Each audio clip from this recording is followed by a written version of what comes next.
بسم اللہ الرحمن الرحیم۔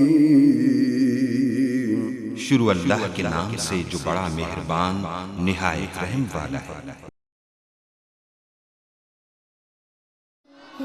رب کو پیارے رب راضی ہے نہاتے، ان رب کو پیارے رب راضی ہے نہاتے، ایویں پیر چوم دے اسی اللہ والیاں دے، ان رب کو پیارے رب راضی ہے ناتے، ایویں پیر چوم دے اسی اللہ والیاں دے، ان رب کو پیارے خالق دی کل خدائی اے اناد بادشاہی، خالق دی کل خدائی اے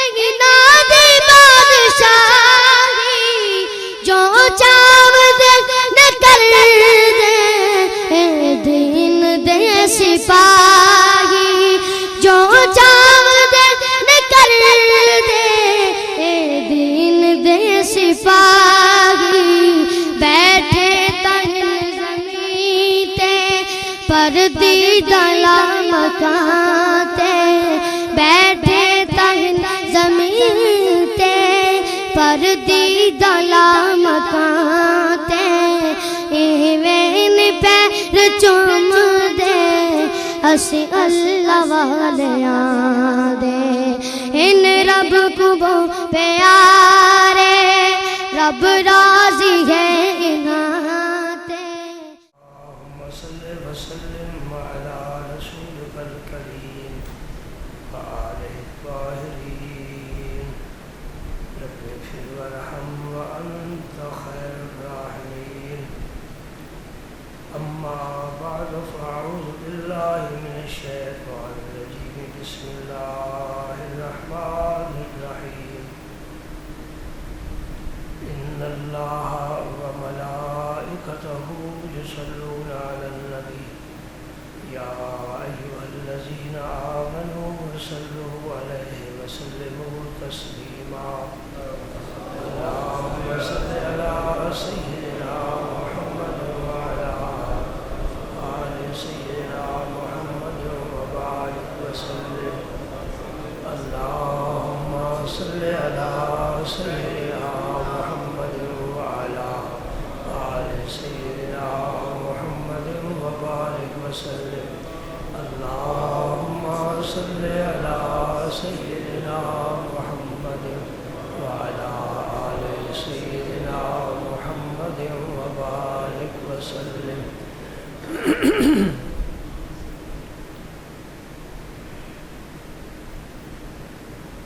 خون دل دے کر نکھاریں گے رخ برگ گلاب،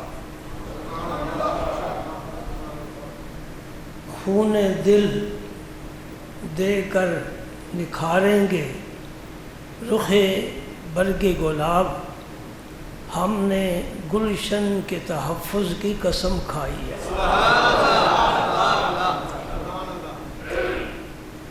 صدا بہار دیں اس باغے کدی خزاں نہ آئے، صدا بہار دیں اس باغے کدی خزاں نہ آئے، آمین یا رب العالمین۔ سبحان اللہ۔ دلوں کو مرکز مہر و وفا کر، حریم کبریا سے آشنا کر، جسے نانے جویں بخشی ہے تو نے، اسے بازو حیدر بھی عطا کر۔ لوگ کہتے ہیں کہ رمضان آ گیا، آ گیا جی؟ نہیں، رمضان نہیں آیا، امتحان آ گیا۔ رمضان نہیں ہے، امتحان ہے۔ عربی کا ایک مقولہ ہے، عند الامتحان یکرم الرجل او یوہان۔ آدمی کا جب امتحان لیا جاتا ہے تو دو ہی صورتیں ہوتی ہیں، یا پاس ہوتا ہے یا فیل ہوتا ہے۔ پاس ہونے کی صورت میں اس کی دل میں عزت پیدا ہوتی ہے، اس کی قدر ہوتی ہے۔ بیٹا ہی پاس ہو جائے، گھر والے بڑی اس کی قدر کرتے ہیں، مبارکیں دیتے ہیں، مبارکیں وصول کرتے ہیں، انعام دیتے ہیں۔ گھر میں وہ بچہ عزت پاتا ہے، اس نے جی بڑے اچھے نمبر۔ اگر کوئی پوزیشن لے لے تو سبحان اللہ، اگر بورڈ میں فرسٹ آئے تو کیا کہنا، پھر تو اخبار میں بھی آ جائے گا، نیٹ سے فوراً آ جاتا ہے۔ آج کل نیٹ کی یہ حالت ہے، کسی کا وضو ٹوٹے وہ بھی نیٹ پر آ جاتا ہے۔ اللہ بچائے اس بیماری سے، یہ بھی امتحان ہے۔ اللہ اکبر۔ اور اگر خدا نہ خواستہ فیل ہو جائے تو منہ چھپاتا پھرتا ہے، میں کدھر جاؤں۔ یہ زندگی امتحان گاہ ہے، یہ دنیا امتحان گاہ ہے۔ تبارک الذی بیدہ الملک وہو علی کل شیء قدیر الذی خلق الموت والحیات لیبلوکم ایکم احسن عملا۔ 29واں پارہ ترجمہ پڑھ کر دیکھنا۔ رب فرماتا ہے میں نے زندگی کو بھی پیدا کیا ہے، موت کو بھی پیدا کیا ہے۔ میں نے دنیا میں تمہیں زندگی دے کر اور موت کا پہرا لگا کر بھیجا ہے تاکہ میں تمہیں آزماؤں تم میں سے اچھا عمل کون کرتا ہے۔ یہ دنیا امتحان گاہ ہے۔ کوئی غافل تو الگ بات ہے، جو کامیاب ہوا عزت پا گیا۔ اور رب نے بھی انسان کو پیدا بعد میں کیا ہے، دو محلے پہلے بنائے ہیں، ایک کا نام جنت رکھا ہے، ایک کا نام دوزخ رکھا ہے۔ اور فرمایا جو پاس ہوگا جنت میں بھیجوں گا، جو فیل ہوگا دوزخ میں بھیجوں گا، اور مجھے کوئی پرواہ نہیں ہے۔ رب کو کس چیز کی پرواہ ہے؟ اب کیا معلوم کہ کسی کے حصے میں کون سا محلہ ہے، کدھر جائے۔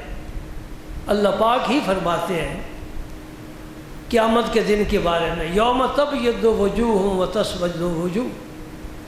کچھ دیر چہرے قیامت کے دن سفید ہوں گے، نور علی نور ہوں گے، روشن ہوں گے، چمکتے دمکتے ہوں گے۔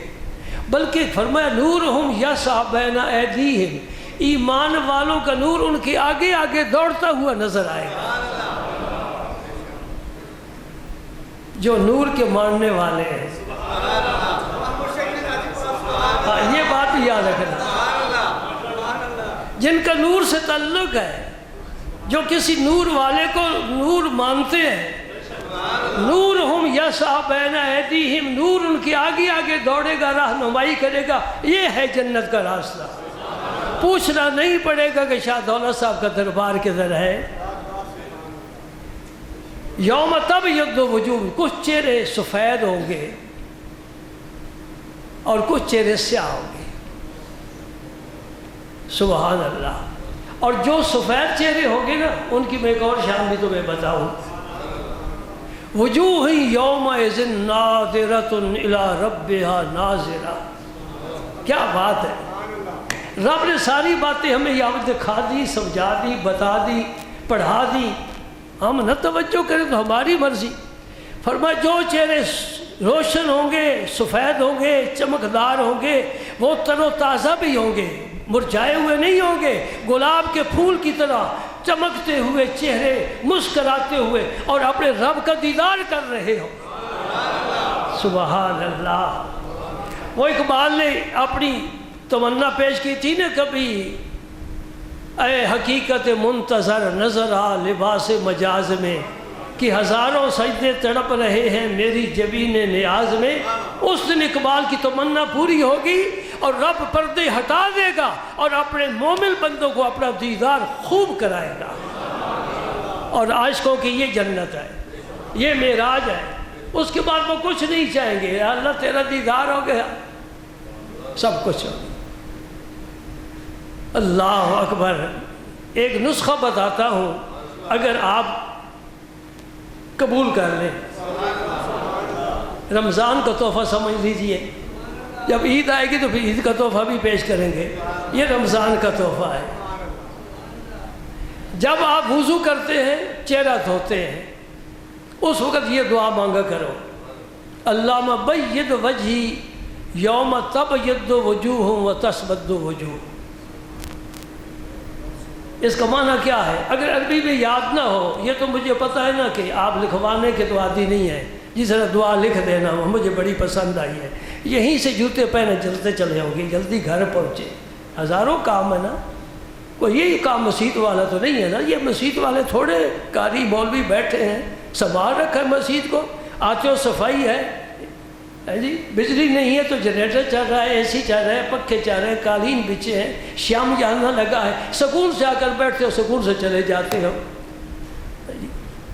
یہ کوئی بھی نہیں لکھواتا، میں نے بڑے بڑے تحفے تم کو دیے ہیں، لیکن سارے ہی بے قدرے لوگوں قدر نہیں کرتے۔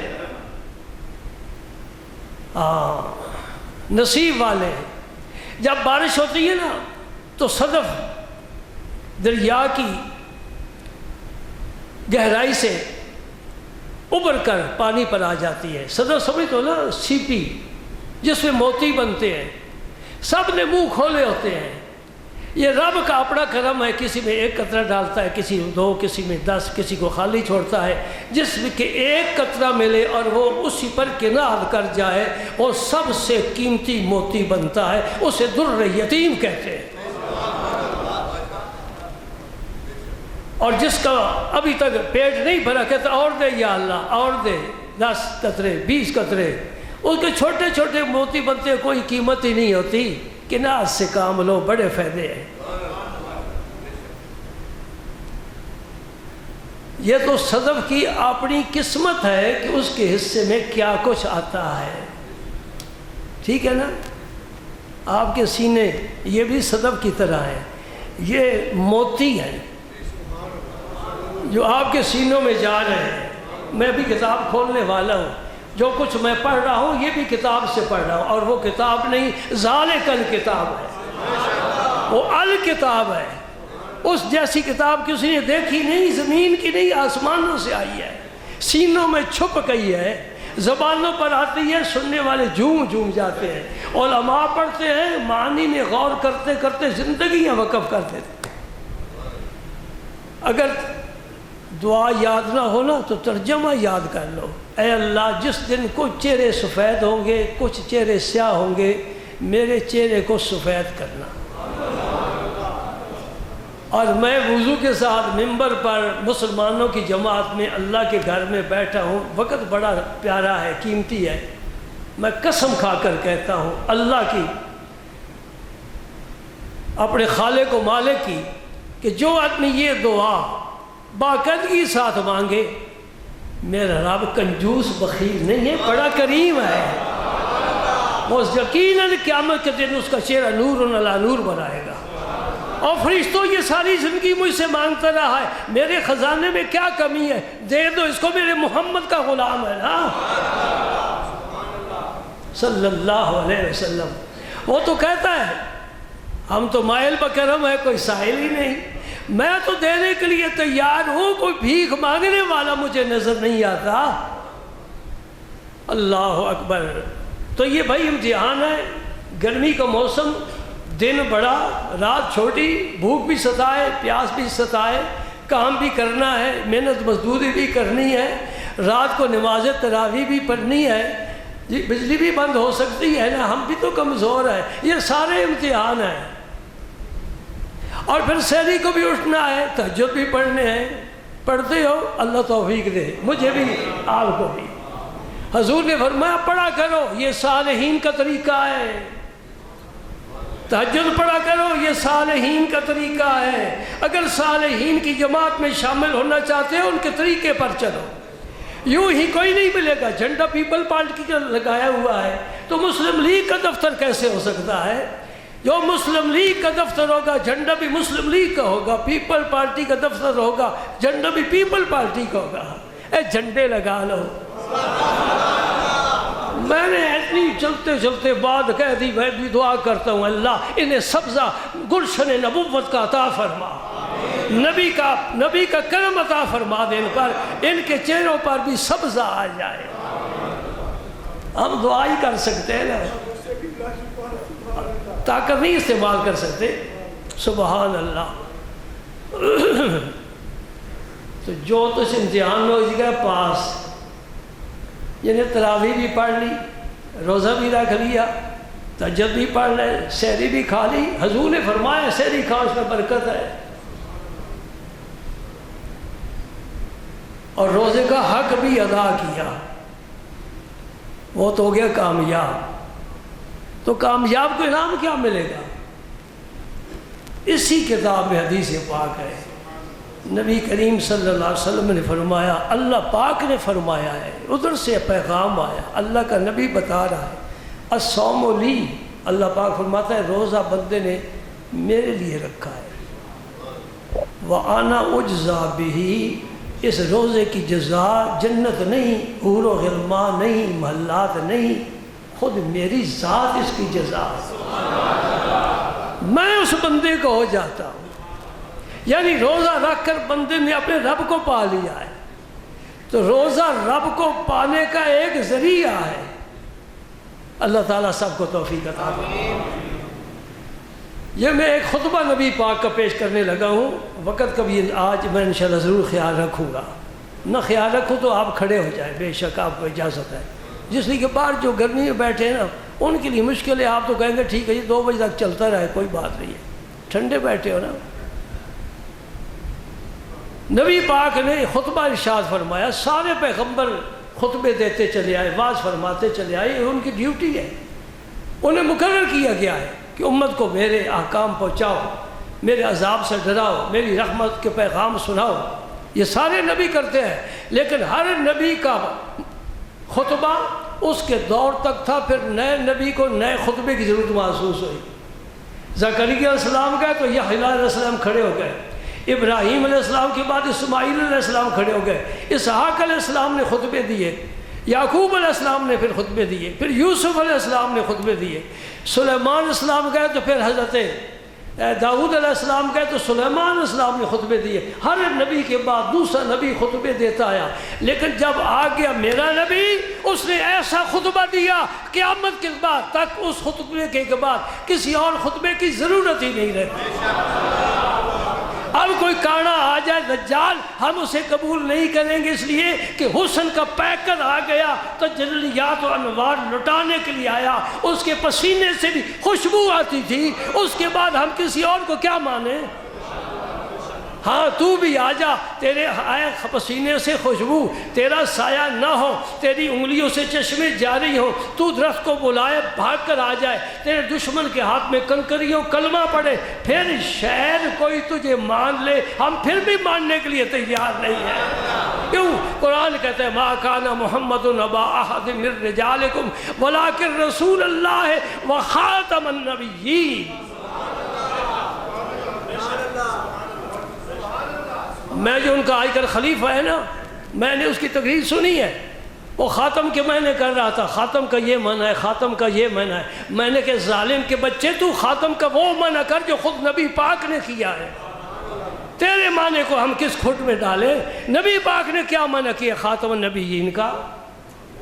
بھائی بڑے ہی ہم سادے ہیں، بڑے سادے ہیں، اس کانے کے پیچھے بھی لگ گئے، اور بڑی منظم، ہم سے زیادہ منظم ہیں وہ، ہم تو بھیڑے ہیں نا بکھری ہوئی، کوئی ہمارا چرواہ نہیں ہے۔ کون اس ملک کا پوری قوم کا قائد مجھے بتاؤ، کوئی لیڈر ہے؟ 4 صوبے ہیں، بانجھ ہو گئے، کوئی ایسا شخص نہیں جو 4 صوبوں کا مشرکہ متفقہ لیڈر ہو۔ ایک جماعت کا لیڈر ہونا الگ بات ہے، کل میں بھی یہاں تھوڑی چھوٹی سی صندوقچی رکھ لوں، 4 ووٹ مجھے بھی تو دے دیں گے نا، ٹھیک ہے نا؟ پوری قوم کا کوئی لیڈر اس وقت ہے ہی نہیں، یہ قوم پوری بانجھ ہو چکی ہے۔ خیر میں کوئی سیاسی تھوڑا ہوں، سیاسی بات کروں، بات تو یہ کرنا چاہتا ہوں کہ نبی پاک نے کیا منع کیا ہے وہ سن لو۔ وہ فرما انا خاتم النبیین لا نبی بعدی، یا رسول اللہ اس تفسیر کی کیا ضرورت ہے؟ جب خاتم النبیین آپ ہیں تو خاتم کا معنی یہ ہوتا ہے کہ آخر میں آنے والا، اس کے بعد کوئی نبی نہیں۔ یہ کیوں میں نے کیا ہے؟ میرے نبی قیامت تک کے حالات دیکھ رہا تھا۔ ایک کانا دجال پیدا ہوگا انڈیا میں، قادیان میں، وہ کہے گا کہ خاتم کا یہ معنی ہے، یہ معنی ہے۔ میں تمہیں بتا کر جاتا ہوں کہ خاتم کا معنی کیا ہے۔ لا نبی بعدی، میرے بعد کوئی نبی ہے ہی نہیں۔ اگر قرب قیامت امام مہدی کی زمانے میں بنی اسرائیل کا پیغمبر آئے، صاحب انجیل آئے، صاحب معجزات آئے، مریم کا فرزند آئے، نبی آئے، لیکن نبی بن کر نہیں آئے گا، میرا غلام بن کر آئے گا۔ لا نبی بعدی جو کہہ دیا، میرے بعد کوئی نبی نہیں۔ عیسیٰ علیہ السلام اپنا کلمہ نہیں پڑھائیں گے، کلمہ پڑھیں گے خود بھی، لا الہ الا اللہ محمد رسول اللہ۔ جو اس زمانے میں ہوں گے اور ان کی زبان سے کلمہ سنیں گے، خدا کی قسم ان پر وجد طاری ہو جائے گا کہ بنی اسرائیل کا اتنا حسین و جمیل پیغمبر میرے نبی کا کلمہ پڑھ رہا ہے، کیا شان ہے۔ فرمایا قد اظلکم شہر عظیم، یہ حضور کے خطبے کے پہلے کلمات ہیں، قد اظلکم شہر عظیم، اور یہ خطبہ حضرت سلمان فارسی نقل فرما رہے ہیں، روایت فرما رہے ہیں۔ سلمان فارسی کو کون نہیں جانتا؟ فرماتے خطبنا رسول اللہ صلی اللہ علیہ وسلم فی آخر یوم من شعبان، شعبان کا آخری دن تھا، چاند آج شام کو نظر آنا تھا، حضور نے صحابہ کرام کو خطبہ ارشاد فرمایا۔ ہم تو جمع ہوتے ہیں تکلف کے ساتھ یا جمع کیے جاتے ہیں اشتہارات اور اعلانات کے ذریعے، صحابہ ہر وقت حضور کے پاس جمع ہی رہتے تھے۔ حضور کو جب طبیعت ہوتی آپ اٹھتے تو ممبر پر بیٹھ جاتے، صحابہ مجمع سامنے لگا ہوا ہے۔ کیا کرتے تھے مسجد میں؟ اور بھئی پیٹ ساتھ نہیں ہے تو پھر کیا کرتے تھے؟ پتھر باندھ لیا کرتے تھے۔ میں دو باتیں آج بتاتا ہوں، خطبہ میں پھر بیان کروں گا۔ دو باتیں سن لو، نہ بھوک لگے گی نہ پیاس لگے گی۔ جی مفتی بتا دوں نسخے، ڈاکٹر تو مفت نہیں علاج کرتا، حکیم بھی پیسے لیتے دوائی دیتا ہے، تو ہمیں کیا ہے کہ ہم مفت تقسیم کرتے پھر نسخے، اور نسخے بڑے قیمتی۔ کسی حکیم ڈاکٹر سے پوچھو جی ایسا کوئی نسخہ بتاؤ، نہ مجھے بھوک لگے نہ پیاس لگے، بابا یہ کیسے ہو سکتا ہے؟ انسان ہے، کھانا پینا تو اس کا کام ہے۔ اور پاکستانی تو کھاتے بھی ماشاءاللہ بہت ہے، دن میں 3-4 دفعہ، بلکہ سارا دن۔ میرا ایک بڑا محسن تھا، آج خود ہی محسن بنا ہوا تھا، پرانی بات ہو گئی، وہ مجھے کہتا تھا کہ دن میں نا تھوڑا تھوڑا وقفے کے ساتھ کھاتے رہا کرو۔ میں نے کہا میں جی انسان ہوں، آپ کو پتہ نہیں ہے، تھوڑا تھوڑا کھاتے رہ کرو۔ میں کہا یہ یورپ کا ماں نسخہ ہے، ہمارا نسخہ نہیں ہے۔ میرے نبی نے صبح کھایا ہے پھر شام کو کھایا ہے، اور ہمیں 1 مہینہ مشق کے لیے عطا فرمایا ہے، تم بھی ایسا ہی کرو۔ معدہ خالی رہے تاکہ معدے کے اندر کچھ قوت پیدا ہو۔ اس کو بیچارے کو ہم نے مزمحل تو کمزور کر دیا، ڈال ڈال کر جو ملتا ہے اندر۔ افطاری کو اگر دیکھتے ہو نہیں، دعا بھی مانگنی یاد نہیں رہتی، اور جلدی کر، سموسہ میرے قریب کر، یہ چٹنی بھی کر، پکوڑے بھی کر، یا یہ پیس بھی کر۔ اللہ یا اللہ یہ معدہ کیا کہتا ہوگا، خداوندہ میں کس کے پیٹ میں آ گیا، یہ میرے ساتھ کیا شروع کر رہا ہے؟ میں فریاد کرتا ہوں معافی دے دے، معافی دے دے، میں توبہ کرتا ہوں۔ کھجور کے ساتھ روزہ افطار کرو، پانی کا سادہ گلاس 3 گھونٹ کے ساتھ پیو، بسم اللہ الحمدللہ پڑھو، چلو جماعت کے ساتھ تکبیر تحریمہ تب ملے گی۔ فارغ ہو کر نماز سے اب بیٹھو، تسلی کے ساتھ کھانا کھاؤ، لیکن تسلی وہ نہیں جو تمہاری ہے، میں تسلی کے ساتھ کھانا کھا رہا ہوں، یعنی تراویح بھی تو پڑھنی ہے نا۔ اگر یہ مشقی سے بھرا ہوا ہوگا نا، اٹھنا بیٹھنا مشکل ہو جائے گا، لہذا اس پہ تھوڑا وزن ڈالو، تھوڑا لت سویرے، ہاں پنجابی کا محاورہ ہے نا، نہیں مرتا آدمی۔ اللہ اکبر، 2 نسخے بتانا لگا ہوں، نہ بھوک لگے گی نہ پیاس لگی۔ اگر جہاں بیٹھو اس طرح مجھے ممبر پر تصور کرو کہ ممبر پر بیٹھا ہے اور ہمیں یہ 2 نسخے بتا رہا ہے، پھر میں انشاءاللہ تمہارا ذہن مدینہ پاک لے جاؤں گا، اور عائشہ صدیقہ کے حجرے کے سامنے میں کھڑا ہو جاؤں گا اور تمہیں بھی کھڑا کروں گا، اور اندر سے ایک دھیمی سی آواز آتی ہے، وہ سنائی دے گی، ہر مومن کو سنائی دے گی۔ اس لیے تیری آواز وہ سنتے ہیں، تو ان کی بھی آواز سن سکتا ہے۔ تیرا رابطہ صحیح ہو جائے نا، ڈائل کرتے ہو نا تیری آواز جاپان والا سن رہا ہے، امریکہ والا سن رہا ہے، تو بھی تو سن رہا ہے نا، دونوں طرف سے آواز آتی جاتی ہے، رابطہ ہوتا ہے۔ تو سلام پڑھ، میرے نبی نے وعدہ کیا میں سلام کا جواب دوں گا، تو پڑھتا رہے جواب آتا رہے گا، تو پڑھتا رہے جواب آتا رہے گا۔ تھکنا ہے تو نے تھکنا ہے، میرے نبی نے جواب دینے سے عاجز نہیں آنا۔ سلام تو نہیں بند کرنا ہے، تسبیح ختم ہوگی رکھ دیں جی، اب کوئی اور کام کرے، یہ تیرا کام ہے۔ میرے نبی وعدہ فرما گیا ہے جو امتی جب بھی سلام پیش کرے گا میں اس کے سلام کا ضرور جواب دوں گا۔ سیاستہ کی حدیث ترمذی شریف میں موجود ہے۔ سبحان اللہ، جو اتنا کریم نبی ہو۔ اچھا، جواب کون دیتا ہے؟ جو زندہ ہوتا ہے وہ جی زندہ ہی جواب دیتا ہے نا، مردے نہیں جواب دیتے۔ تو زندہ ہے واللہ، تو زندہ ہے واللہ، میرے چشم عالم سے چھپ جانے والے۔ شام کے بعد روح سورج ہماری نگاہوں سے اوجھل ہو جاتا ہے تو کیا کہیں گے مر گیا ہے؟ نہیں، میرا نبی فرماتا ہے صحابہ تمہیں پتہ ہے یہ شام کے وقت سورج کدھر جاتا ہے؟ یا رسول ہمیں کوئی خبر نہیں۔ سبحان اللہ، کسی سائنسدان کو بھی پتہ نہیں، ابو علی سینا کو خبر نہیں۔ میرے پاک پیغمبر نے فرمایا یہ عرش کے نیچے اپنے رب کو سجدہ کرتا ہے۔ کیا باتیں، کہاں کی باتیں بتا رہے ہو؟ کہاں ہے عرش؟ میرے نبی نے فرمایا عرش کے نیچے اپنے رب کو سجدہ کرتا ہے اور پھر دوسرے دن کی اجازت کرتا ہے، یا اللہ مجھے اجازت ہے، اگر رب اجازت دے تو پھر طلوع ہوتا ہے، اور قیامت کے دن اجازت نہیں ملے گی نہیں طلوع ہوگا۔ اور یہ بھی حدیث سن لو، چاند کو سورج کو دونوں کو پکڑ کر اللہ پاک دوزخ میں پھینک دے گا۔ ابو ہریرہ نے یہ حدیث روایت کی ہے، چاند کو بھی سورج کو بھی دوزخ میں پھینک دیا جائے۔ خواجہ حسن بصری شاگرد ہے ابو ہریرہ تھے، انہوں نے عرض کیا استاد جی کہ بلا صحابی رسول چاند سورج کا کیا قصور ہے؟ دوزخ میں تو جائے گا قصوروار۔ ہاں یہ جواب سنو، ہم بھی حدیثیں سنتے ہیں اور بیان بھی کرتے ہیں بڑے دھڑلے کے ساتھ، خبر کچھ بھی نہیں ہے، بے خبر لوگ آج حدیثیں بیان کر رہے ہیں۔ ایک نئی آواز سنی آپ نے، مجھے بھی ایک نے بتائی ہے، ایک نئی آواز یہ آئی ہے کہ تراویح کوئی مستقل نماز نہیں ہے۔ اس امت کو 1400 سال گزر گئے اور 1400 سال ہی تراویح کی نماز پڑھی جا رہی ہے۔ جی انڈیا میں جاؤ، بنگلہ دیش میں جاؤ، چائنا میں جاؤ، دنیا کے جس ملک میں جاؤ نماز تراویح پڑھی جا رہی ہے۔ انگلینڈ میں گرمیوں میں 40 راتیں ایسی آتی ہیں کہ عشاء کا وقت ہی نہیں شروع ہوتا، مغرب کا وقت ختم ہوتا ہے، صبح شروع ہو جاتی ہے۔ مجھے دوستوں نے کہا تھا کہ جی پھر جب وقت نہیں ہے تو کیوں پڑھیں؟ میں کہ پڑھیں گے، سجدے کرنے سے تو رب نہیں ناراض ہوتا، تو راضی ہوتا ہے، پڑھیں گے۔ آج بھی انگلینڈ میں نہیں، جاپان میں، امریکہ میں، کینیڈا میں، افریقہ میں، دنیا کے ہر خطے پر نماز تراویح پڑھی گئی ہے۔ تمہارے باپ دادا پڑھتے آئے، پردادا بزرگ پڑھتے آئے، ولی غوث کتب امام شہید صدیقین نبی پڑھتا ہے۔ آج یہ آواز آئی ہے کہ یہ کوئی نماز نہیں ہے، یہ فتنہ نہیں تو اور کیا ہے؟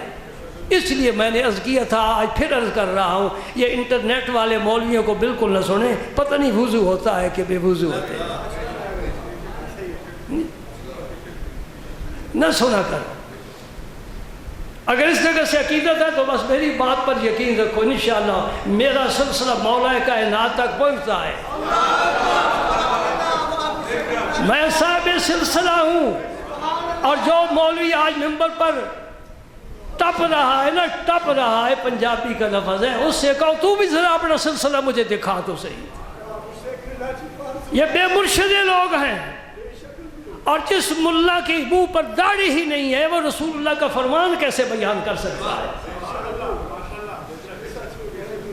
وہ بہروپیہ ہے، وہ پوری امت کے لیے فتنہ ہے، وہ خریدا گیا ہے اور اس نے اپنا ضمیر بیچ دیا ہے، دین بیچ دیا ہے، فتنہ پیدا کر رہا ہے کہ تراویح کوئی نماز ہی نہیں ہے۔ اگر اللہ تعالیٰ نے مجھے توفیق عطا فرمائی تو اگلے جمعے میں انشاءاللہ اگر یہ خطبہ پورا ہو گیا تو تراویح کے بارے میں نے بتانا ہے کہ پھر یہ اگر نماز ہے پھر 8 ہیں کہ 20 ہیں۔ اب یہ بھی جھگڑا پیدا ہو گیا جی، حرمین شریف جاؤ 8 نہیں پڑھتے 20 پڑھتے ہیں، تمام مشائخ کے آستانوں پر جاؤ 20 پڑھتے ہیں. دین ان لوگوں نے، وہ لوگ ہمارے پاس لائے ہیں، وہ راستہ وہ صحیح ہے. ہاں جی، کلمہ تمہیں مولویوں نے نہیں پڑھایا. یا جتنے بیٹھے ہو بچپن میں کلمہ کس نے پڑھایا؟ اماں نے پڑھایا. ماں تیری عظمت کو سلام. کلمہ والدین نے پڑھایا ہے، اور والدین نے اگر کلمہ سچا پڑھایا ہے تو جو کچھ دین انہوں نے دیا ہے وہ بھی سچا دین ہے. ہم کسی نئے کو قبول کرنے کے لیے تیار ہی نہیں ہیں. اور باقی جو حدیثیں تم سنتے ہو نا، حدیثیں تو پھر بڑا دفتر ہے، کچھ ناسخ ہوتی ہیں، کوئی منسوخ ہوتی ہیں. کسی صحابی نے جو حضور کا عمل دیکھا بیان کر دیا. یہ جانچ پڑتال کرنا اور چھانٹ پھٹک کرنا یہ تو پھر ائمہ کا کام ہے نا. امام اعظم ابو حنیفہ دنیا میں امام اعظم کیوں کہلائے؟ اس لیے کہ انہیں صحابہ کا زمانہ ملا ہے، تابعین کی صحبت ملی ہے، اور ان کا علم تبع تابعین نے ان سے حاصل کیا ہے. وہ پاک دور تھا، اس دور کا اب کوئی شخص مل نہیں سکتا. وہاں تک ہی اپنا سلسلہ رکھو، نئی کوئی بات نہ سنو. تم تو پکے ہو نا بھائی، جو کچے ہوتے ہیں وہ باہر بیٹھتے ہیں. ام المومنین عائشہ صدیقہ فرماتی ہیں، یہ بھوک کا نسخہ. فرماتے ایک رات میرے نبی کریم چارپائی پر دراز تھے. کبھی کبھی آپ چارپائی استعمال فرماتے تھے، کرسی بھی آپ نے استعمال فرمائی. زیادہ تر آپ زمین پر بیٹھتے، زمین پر ہی آرام فرماتے. چارپائی پر آرام. حجرہ مبارک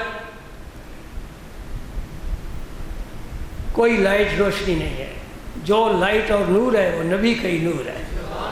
وہاں چراغ کی کیا ضرورت ہے؟ تو رسول کریم صلی اللہ علیہ وسلم اچانک میری آنکھ کھل گئی تو حضور کبھی نہ اس طرف ہو کر نہ یوں کرتے، اف. پھر آپ اس طرح ہو کے نا بائیں طرف اف اف بار بار کرتے اف. یہ جو الفاظ آپ کے تھے ہم اپنی زبان کے مطابق بیان کریں. پھر جو وہ اس کا ہوتا ہے نا، جیسے پنجابی میں ہی کہتے ہو نا، اور منجی دی ہی کہتے ہو نا، اور کوئی اتنی ہنسی کوئی نہیں لکھے پڑھے ہے پنجابی. یہاں سیدھی سادھی بات کرو نا.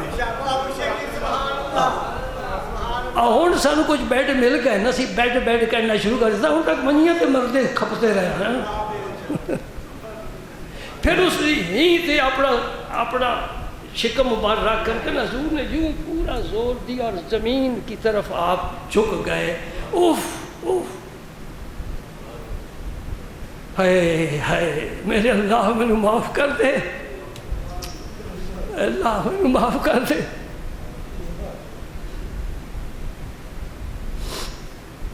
عائشہ صدیقہ اٹھ کے بیٹھ جاتی ہیں، یا رسول اللہ کیا وجہ ہے؟ آپ بڑی تکلیف محسوس کر رہے ہیں. کبھی دائیں ہوتے ہیں، کبھی بائیں، کبھی زمین کی طرف. فرمایا عائشہ بھوک بہت ستا رہی ہے.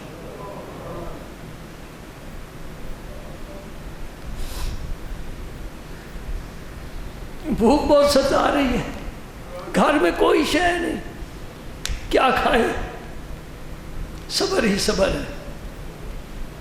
عرض کرتے ہیں یا رسول اللہ پھر آپ اپنے رب سے کیوں نہیں مانگتے؟ اور رب دینے کے لیے تیار ہے، کیوں نہیں مانگتے؟ میرے پاک پیغمبر نے فرمایا عائشہ میں اسی میں لطف پاتا ہوں، مجھے اسی میں سرور ہے.